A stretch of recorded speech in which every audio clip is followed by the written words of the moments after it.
We've got some big gaming news to go over in this video. Watch Dogs 2, Titanfall 2, Battlefield 1, and more. Let's get right into this. As if everyone didn't see it coming, Ubisoft has announced that Watch Dogs 2 will be revealed at E3 just a few short weeks away. In an email detailing the plans for the event, Ubisoft noted that they will present highly anticipated titles such as Watch Dogs 2, For Honor, and Tom Clancy's Ghost Recon Wildlands. The email also promised some surprises. While the first Watch Dogs game was a bit of a mixed bag in terms of reception, most thought the game's general premise had a lot of potential, but the gameplay and content needed a lot of work. Kind of like the first Assassin's Creed game. Even though the game was no 10 out of 10, it knocked it out of the park commercially, selling over 9 million copies, so there was no question if a sequel was gonna happen.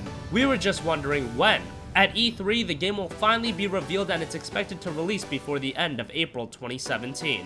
Another game that will see its formal gameplay reveal at E3 is Titanfall 2, one of EA's big multiplayer shooters. Along with Battlefield 1, these are two of the biggest shooters of the year and they are both coming from EA. And it has been announced that they will be released within 3 weeks of each other. It wasn't announced which game would be released first, and EA has stated that they are not worried about launching two FPS games so close to one another, and they don't think it'll affect sales. Considering Call of Duty Infinite Warfare is also releasing around that time, gamers are going to have a lot of options in what multiplayer shooter they want to pick up this fall. We also got more information on Battlefield 1, namely what's coming up at E3. The first gameplay livestream will begin at 2 PM PST, 5 PM EST on Sunday, June 12th, which is 1 hour after EA's E3 conference on the same day. The livestream will feature 64-player multiplayer gameplay. Battlefield 1 comes to the market on October 21st, however, if you have EA Access or you buy the deluxe edition of the game, you can get in on the action 3 days early on October 18th.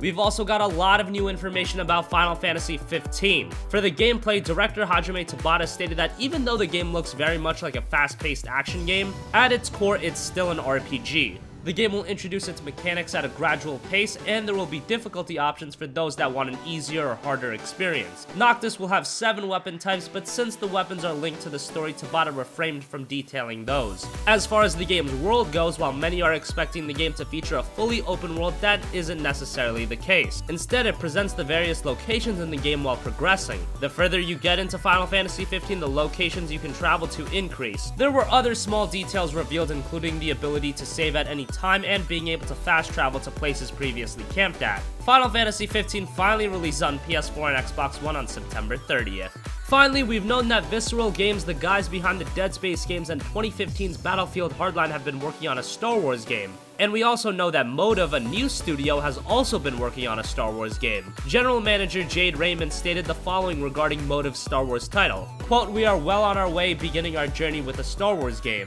Raymond also spoke on Visceral Star Wars games, saying the studio is taking the project in groundbreaking directions. More info on both projects will be announced in the months ahead, and E3 reveal for one of the two games seems likely, although not confirmed. So that wraps up this video. What do you think? Are you excited for all of these first-person shooters coming in the fall? How about these new Star Wars games? Comment your thoughts down below. Thank you for watching, and goodbye.